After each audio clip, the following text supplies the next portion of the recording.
Halo semuanya, perkenalkan nama saya Diandra Magultom dan saat ini kita akan membahas tentang hukum dasar kimia. Ada 5 hukum dasar kimia. Yang pertama, hukum kekekalan massa. Hukum kekekalan massa umumnya juga dikenal sebagai hukum Lavoisier. Pasalnya, hukum dasar kimia satu ini dicetuskan oleh ilmuwan asal Prancis bernama Antoine Laurent Lavoisier. Adapun bunyi hukum kekekalan massa tersebut ialah dalam suatu reaksi kimia, massa zat sebelum dan sesudah reaksi adalah sama. Kemudian hukum yang kedua adalah hukum perbandingan tetap. Hukum perbandingan tetap juga disebut sebagai hukum Proust yang dikemukakan oleh Joseph Louis Proust pada tahun 1799. Bunyi hukum ini ialah sebagai berikut. Perbandingan massa dari unsur-unsur pembentuk suatu senyawa selalu tetap.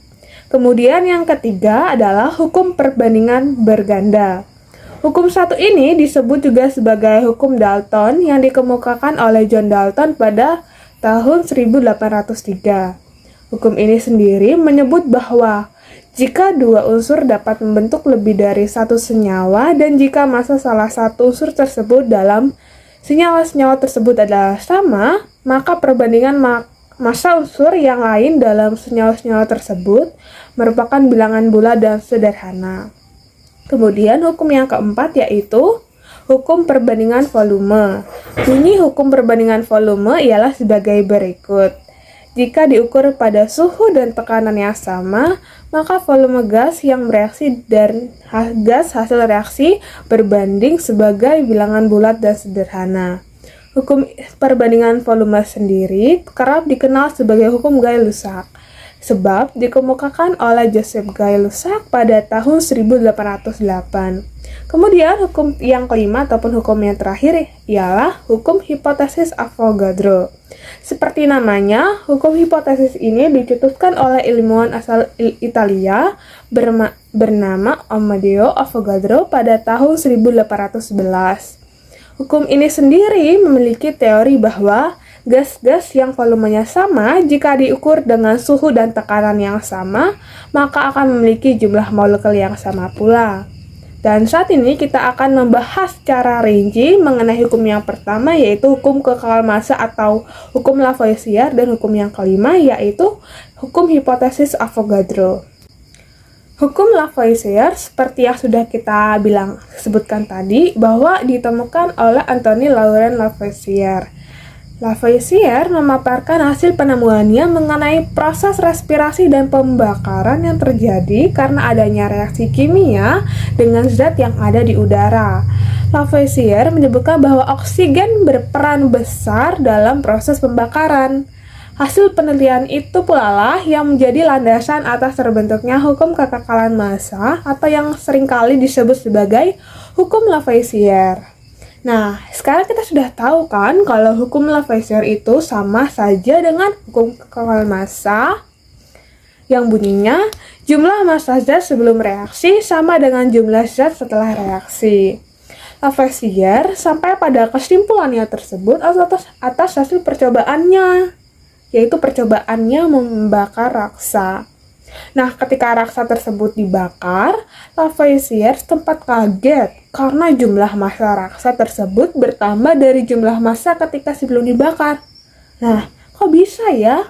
Padahal kalau kita lihat kayu yang dibakar, massanya justru akan berkurang ketika sudah menjadi abu. Makanya pembakaran itu akan membuat massanya berkurang atau bertambah. Seperti yang sudah sempat kita bilang di awal bahwa oksigen itu berperan penting dalam proses pembakaran. Ternyata massa raksa tersebut bertambah karena adanya oksigen. Nah, ada soal, diketahui sebuah karbon dibakar dengan oksigen yang memiliki massa 20 gram. Pada akhir reaksi masih ada karbon dengan massa 4 gram. Hasil pembakaran tersebut menghasilkan karbon monoksida dengan massa 60 gram. Ditanya, berapakah massa karbon tersebut pada awalnya? Nah, setelah kita kan ketahui bahwa total massa zat-zat hasil reaksi sama dengan total dari massa karbon reaksi ditambah dengan massa oksigen.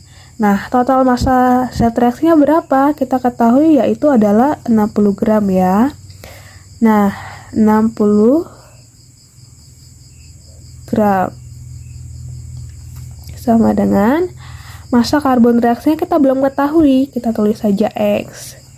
Dan massa oksigennya berapa? 20 gram ditambah 20. Nah, kalau kita ini bisa saja kita pindahkan 20-nya ke bagian kiri. Berarti 60 dikurang 20 sama dengan X. Berarti nilai X-nya sama dengan 40. Tapi jangan lupa bahwa buram.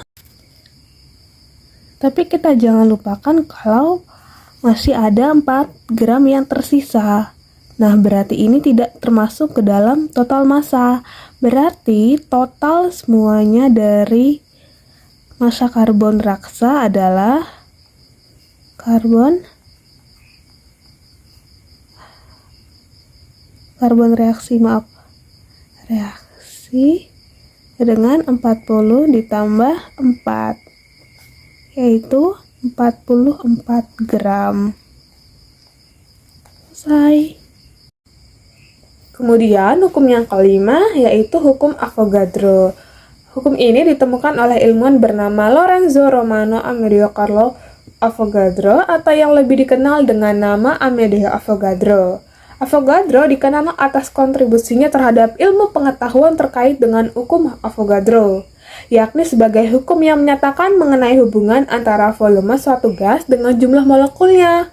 Selain itu, Avogadro juga berhasil merumuskan mengenai teori molekular yang menyatakan bahwa partikel-partikel dapat tersusun atas molekul-molekul, di mana molekul-molekul ini dapat tersusun atas unit-unit atau atom yang lebih sederhana. Bunyi hukum Avogadro ialah gas-gas dengan volume yang sama serta berada pada suhu dan tekanan yang sama akan memiliki jumlah molekul yang sama. Penerapan hukum Avogadro dalam kehidupan sehari-hari yang pertama adalah memompa ban sepeda. Yap, kayak yang kita udah singgung ya di atas, ketika kita memompa ban sepeda yang bocor, maka bentuk ban tersebut akan mengembang dan kembali seperti semula. Hal ini dikarenakan adanya peningkatan jumlah molekul udara di dalam ban sepeda yang setara dengan volumenya yang juga meningkat. Kemudian contoh yang kedua adalah, coba kita tarik napas. Nah, kita merasa kalau paru-paru kita mengembang dan dada kita naik kan? Sebaliknya, saat kita mengembuskan napas, paru-paru kita menyusut dan dada kita juga kembali turun. Hal ini dikarenakan oleh perubahan volume di dalam paru-paru setara dengan jumlah molekul udaranya. Kemudian kita ke hukum Avogadro.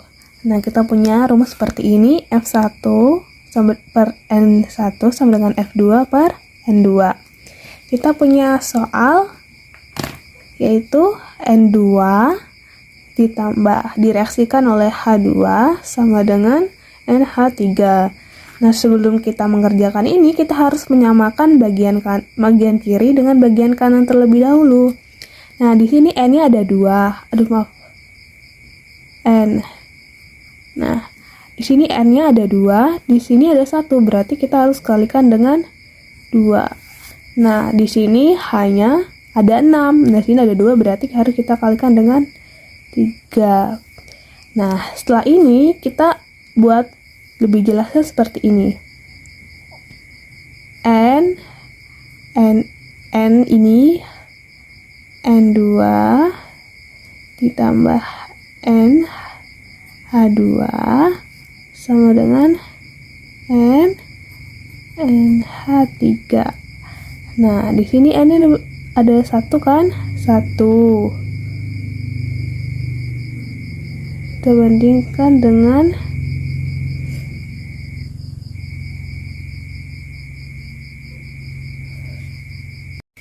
kemudian N-nya sini ada 3 sama dengan N-nya 2. Nah, seperti ini dia perbandingannya.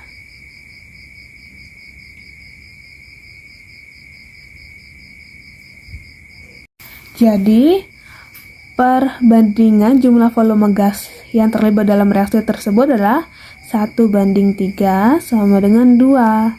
Nah, dikarenakan jumlah volume dan mol suatu gas pada tekanan dan suhu yang sama bersifat sama pula, berarti kita bisa tulis F N2 banding F H2 sama dengan F H3 sama saja 1:2 sama dengan 2.